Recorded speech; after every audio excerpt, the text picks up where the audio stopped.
छोड़ दिया हमको ना के रब को ना छोड़ के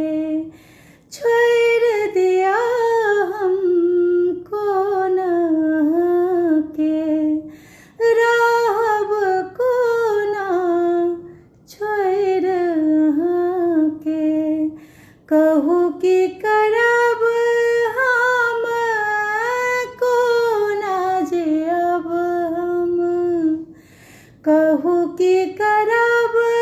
हम को ना जे अब हम संग बिना के को ना मरब हम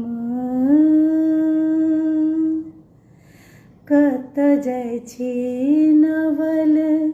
किशोर यौ संग लेने चलू हमरो कत जाइ छी नवल किशोर